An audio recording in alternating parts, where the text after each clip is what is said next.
Nah, berkenaan dengan kisah lagu tentang Siti Aisyah itu, nah ini kita masih husnudzon. Semoga yang membuat lagu itu niat baik. Memang di sana ada provokasi, ada hamba-hamba yang mencoba merendahkan Sayyidah Aisyah yang tidak pernah rendahkan, dimuliakan oleh Allah. Ada sekelompok orang semacam itu. Lalu muncul lagu-lagu tentang Siti Aisyah. Satu sisi mungkin niatnya baik-baik. Nah ini kita kembalikan pada niatnya. Insya Allah, dan ini husnudon yang menyusun syair tentang Siti Aisyah itu sampai dilakukan itu, insya Allah saya tidak kenal. Insya Allah niatnya baik untuk mengangkat tentang Siti Aisyah.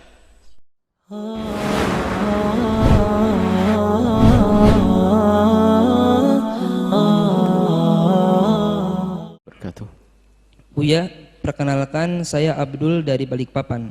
Ingin bertanya Buya, sebenarnya boleh nggak sih kalau kita nyeritain kehidupan Nabi Muhammad SAW dengan istri-istrinya dan digambarkan lewat lagu-lagu?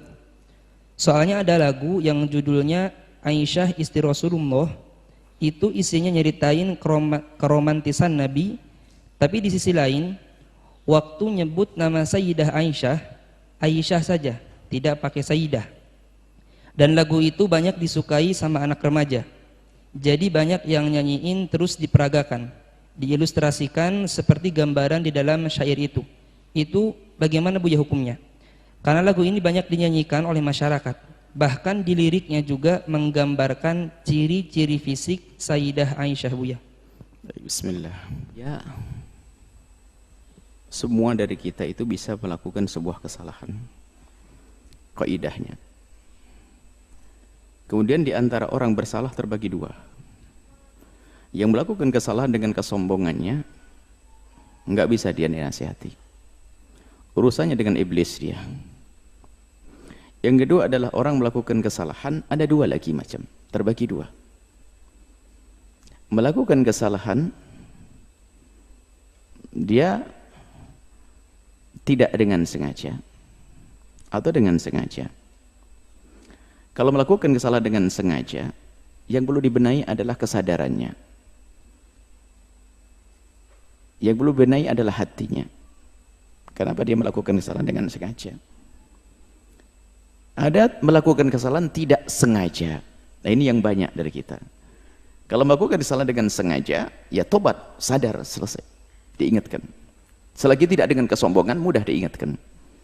Tapi ada orang yang melakukan kesalahan dengan tidak sengaja. Ini yang banyak. Nah ini mungkin akan kita kembangkan, melakukan kesalahan tidak sengaja. Ini husnudzon kita kepada hamba Allah dimanapun mereka berada. Orang yang membuat lagu itu, nah, kita itu begini, kadang kita itu pengennya orang itu nggak salah, itu salah. Jadi kalau melihat kesalahan orang langsung dihabis, loh memang kita ini selama ini bergaul dengan siapa? Dengan manusia, bukan dengan malaikat kok. Kita ini kadang-kadang masuk kutub ekstrim. Semua orang kalau salah langsung dihabis, jeder. Wah, dianggap nggak punya kebaikan sama sekali. Ini juga salah. Ekstrim yang lain lagi adalah salah sudah dibela, sudah salah dibela. Ini juga nggak benar nih, dua kutub yang salah ini. Melihat orang salah, nggak memilah-milah, nggak bisa. Pokoknya salah begini dong, sudah habisin. Kadang di media, di eksos ini, lu kok merendahkan orang? Memang kita ini selama ini dengan siapa? Dengan manusia bisa salah. Kita pun yang ngomong punya salah banyak kok. Sisi lain, sudah salah dibela. Ini semuanya nggak benar dua model manusia ini. Maka ayo menjadi orang adil di sini. Jika ada orang bersalah, ya, itu adalah kalau memang atas dasar ketidaksengajaan, kita kembalikan kepada Allah, semoga dia mendapatkan kebaikan dalam niatnya. Jangan langsung habis jeder. Mungkin niatnya baik, kita tidak tahu itu. Nah, berkenaan dengan kisah lagu tentang Siti Aisyah itu, nah ini kita masih husnudzon. Semoga yang membuat lagu itu niat baik. Memang di sana ada provokasi, ada hamba-hamba yang mencoba merendahkan Sayyidah Aisyah yang tidak pernah rendahkan, dimuliakan oleh Allah. Ada sekelompok orang semacam itu. Lalu muncul lagu-lagu tentang Siti Aisyah. Satu sisi mungkin niatnya baik-baik. Nah ini kita kembalikan pada niatnya. Insya Allah, dan ini husnudon yang menyusun syair tentang Siti Aisyah itu sampai dilakukan itu, insya Allah saya tidak kenal. Insya Allah niatnya baik untuk mengangkat tentang Siti Aisyah. agar orang mensuri teladan Siti Aisyah. Dari sisi ini sesuai dengan niatnya adalah baik. Akan tapi kita semua manusia, kadang kita melakukan kebaikan, kadang dibarengi dengan kesalahan. Tinggal kita tegur kesalahannya saja, beres. Siapa yang tidak pernah bersalah? Siapa yang sempurna dalam melakukan? Kita melakukan sholat kadang ada salahnya, takbirnya kurang begini ada. Kita melakukan zakat ada kurang ini, ada kekurangan tuh wajar. Hanya yang penting adalah yaitu kita sadar kalau kurang, yuk kita benahi. Maka berkenaan tentang kisah syair Siti Aisyah yang disandungkan itu, kalau benar syair yang itu yang dilakukan itu, maka kita husnudzon, semoga yang membuat syair mendapatkan pahala besar dari Allah karena niatnya baik dia. Adapun ada kekurangan di dalam syairnya, ya itu adalah sifat manusiawi, sudah kemanusiaan, sudah manusiawi.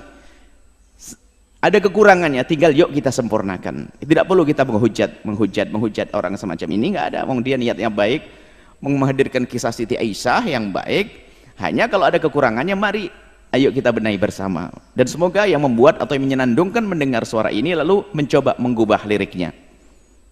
Baik, jadi seperti itu. Jangan langsung kita habisin seolah-olah nggak punya kebaikan sama sekali. Ini ada hal-hal yang baik, menjadi orang kenal Siti Aisyah, rindu untuk kenal Siti Aisyah dan sebagainya.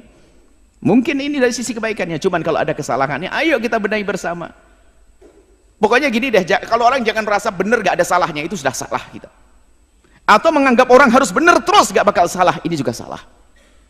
Kalau ada kesalahannya bagaimana? Nah, ini berkenaan tentang syair-syair Siti Aisyah itu, kita akan kembali kepada kaidah. Bagaimana? Ini pertanyaan besar. Apakah diperkenankan kita menyifati istri-istri baginda Nabi dengan sifat-sifat jasadiyah, jasadnya? Ulama memberikan rambu-rambu di sini. Sayyidat Aisyah, Sayyidah Khadijah Kubra dan yang lain adalah ummahatul mu'minin. Kami yakin Anda rindu syafaat Rasulullah. Kami yakin Anda semua adalah orang yang ingin mulia bersama Rasulullah. Dan termasuk membuat syair itu insya Allah tidak terlintas di hatinya untuk merendahkan istri Rasulullah. Cuman kalau ternyata ada syair yang perlu dibenahi, ayo kita benahi bersama. Mungkin ada pakar ahli dalam buat syair, dirubah syairnya. Ini kaidah di dalam membicarakan jasad Nabi. Kalau jasad secara umum adalah sah. Misalnya apa ya? Tidak mengarah kepada sifat-sifat yang spesial. Karena itu adalah ibu kita. Coba, kita dengan ibu sendiri, adik sendiri, kakak sendiri, laki-laki. Anda laki-laki, normal, sehat pikiran, sehat hati, nggak mungkin bisa membayangkan atau menceritakan tentang sifat-sifat sisik detail tentang adik perempuannya atau ibundanya. Mohon maaf, tentang bibir, tentang ini, nggak bisa. Nggak bisa. Khusus mahramnya itu nggak bisa. Kecuali sudah hatinya rusak karena nonton yang enggak tonton ini, sampai naudzubillah, sampai ada orang melakukan kehinaan dengan saudaranya sendiri. Ini berbeda. Tapi normal, sehat, punya kemuliaan, nggak bisa. Menceritakan tentang detail fisik ibundanya bagaimana, yang bakal didengar oleh orang, sementara wanita akan dijaga, ditutup. Menyebut tentang fisik yang sangat pribadi kepada orang lain, dan orang itu bisa saja laki-laki membayangkan, oh ibundamu, nggak bisa, nggak punya adab. Makanya para ulama mengatakan bahasanya kalau bicara tentang mensifati jasadnya istri-istri Nabi, jangan, tidak boleh dilakukan. Itu ibunda kita, ummahatul mu'minin.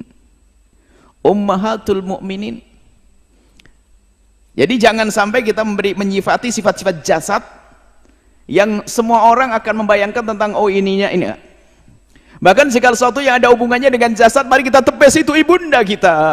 Ibunda kita itu Sayyidat Aisyah. Bahkan wanita-wanita mulia seperti Sayyidat Fatimah Zahra, kita tepis, kita buang. Kalau ada pikiran-pikiran tentang bayangkan tentang ini.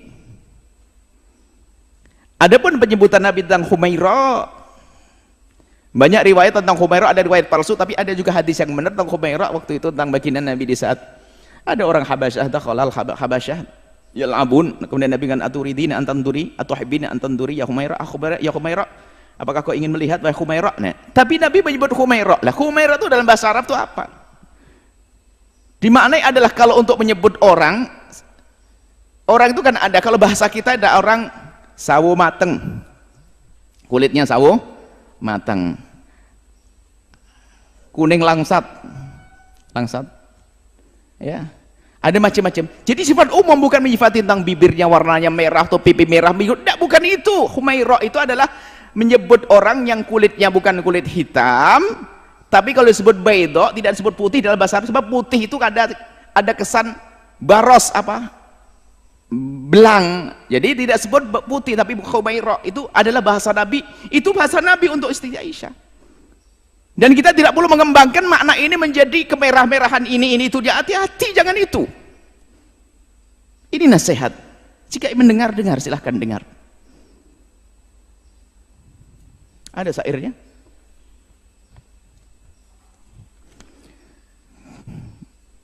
Nah ini mungkin yang membuat atau ingin mengembangkan lagu ini, coba syairnya digubah ya, agar kita hadirkan sifat-sifat istimewa dari Sayyidah Aisyah. Selain dia bersifat jasad, apa Sayyidah Aisyah punya kelebihan? Cerdas.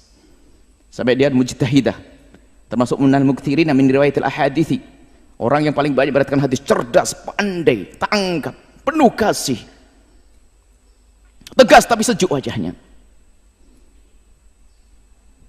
Nabi Sayyidah Aisyah. Jangan difati dengan sifat, mohon maaf saya tidak tega membacanya. Ada ini bait yang pertama ini. Barisan pertama itu mulia indah, kemudian bisa diganti setelahnya. Mulia indah, kemudian berseri, boleh. Masih wajar. Tapi itu mulia indah, ada tengah-tengahnya, digantilah dengan mungkin sejuk, wajahnya sejuk. Bisa jadi semacam itu. Kemudian ada bait yang bait pertama, baris kedua, kami pun tidak bisa membacanya, karena saya tidak bisa membaca semacam itu.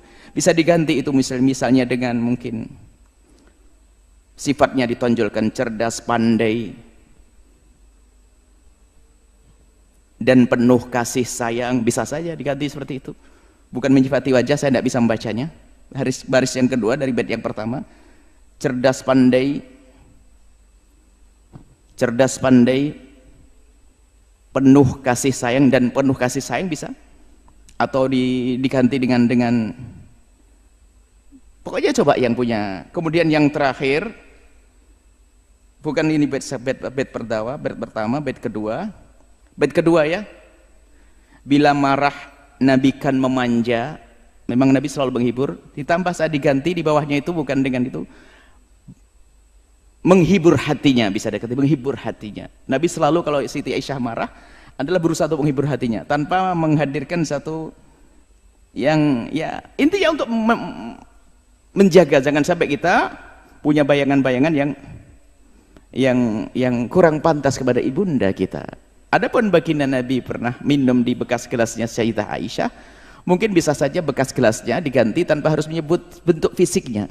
Tapi itu masih enggak. Tapi kalau sudah membentuk warna dan menyifati wajah ini itu, ayo kita hindari. Apalagi jasad yang lainnya, naudzubillah. Kemudian yang selanjutnya ada video klip barangkali yang su'ul adab ya. Dan mungkin niatnya juga baik karena belum mengerti. Sudah syair tentang Siti Aisyah, Sayyidah Aisyah, digambarkan tentang perempuan yang berdandan dan sebagainya, seolah-olah Siti Aisyah itu dan paling tidak pantas itu semuanya. Ini nasihat buat saudara-saudaraku pecinta sholawat. Ayo kita waspada dalam hal-hal yang semacam ini. Itu saja mungkin. Jadi yang membuat lagu dan yang ingin menyebar itu, kami yakin husnudon karena rindu agar Siti Aisyah betul-betul jadi suri toladan.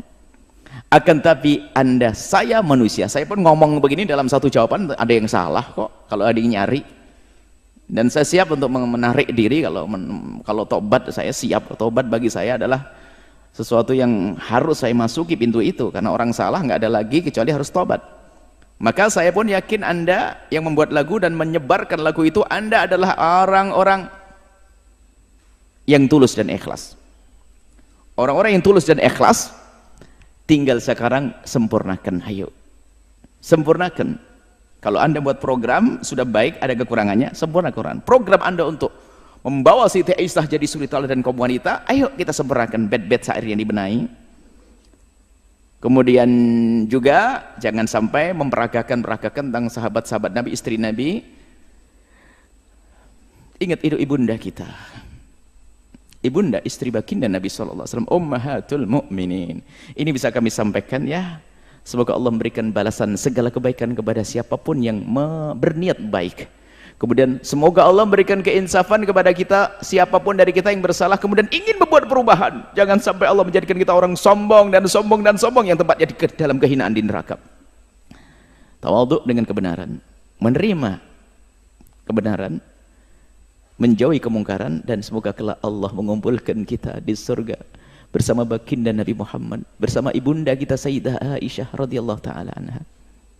Sayyidah Aisyah radhiyallahu taala anha dan Sayyidah Khadijah al-Kubra dan istri-istri Nabi yang lainnya. Mereka wanita-wanita mulia, ummahatul mukminin, ibunda-ibundanya orang beriman. Jaga lisan kita, jaga pena kita untuk tidak menulis, agar tidak menulis sesuatu yang menunjukkan sesuatu yang tidak pantas tentang jasad-jasad. Bicara ini saja insyaallah ya. Semoga Allah mengampuni kita semuanya, menjaga hati kita, menjaga lisan kita, menjaga semuanya yang Allah berikan pada kita sehingga tidak kita gunakan kecuali untuk yang Allah ridhai. Ini saja, wallahu a'lam bishawab.